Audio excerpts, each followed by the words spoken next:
आज जब मैं अपनी प्रेगनेंसी जर्नी को देखती हूँ तो लगता है कैसे ये पूरे 9 महीने निकल गए और अब मेरी बेबी मेरे साथ है।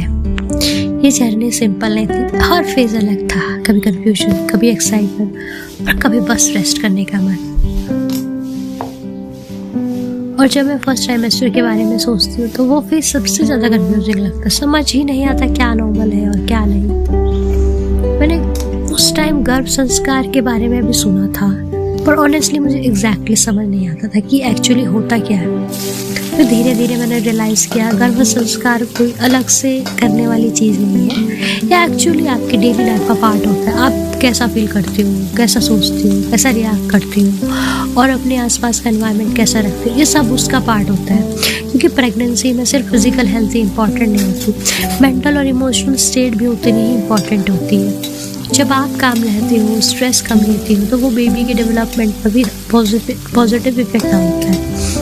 और सबसे इम्पॉर्टेंट, आप खुद भी अंदर से बेटर फील करने लगते हो, जो इस फेज को थोड़ा इजी बना देता है। इसीलिए चीज़ों को थोड़ा सिंपल रखना स्टार्ट कीजिए, अपने माइंड को काम रखने की कोशिश करिए और ओवर थिंकिंग कम करिए और अननेसेसरी स्ट्रेस अवॉइड किया करें। क्योंकि जितना ज़्यादा हम स्ट्रेस लेते हैं उतना ही बॉडी और इमोशन दोनों इफेक्ट होते हैं।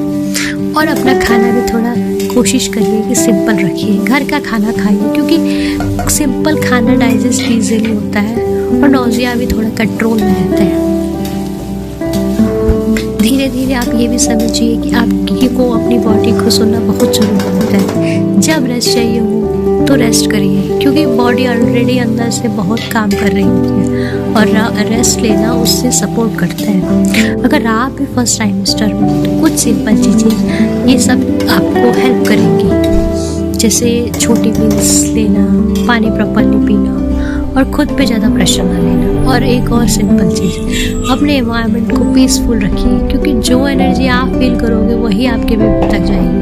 कभी कभी अपने बेबी से बात करिए, और ये सिर्फ आपको इमोशनल नहीं होगा, ये आपको भी काम करेगा। और ऑनेस्टली हर दिन परफेक्ट नहीं होता, कभी थकान होगी, कभी कंफ्यूजन होगा, पर धीरे धीरे सब मैनेजेबल लगने लगेगा। और फिर जब आपको रियलाइज़ होगा कि 9 महीने कंप्लीट होने के बाद, तो आपको लगेगा ये 9 महीने की जर्नी कितनी पावरफुल थी और आप खुद को पहले से ज़्यादा स्ट्रॉन्ग फील करोगे।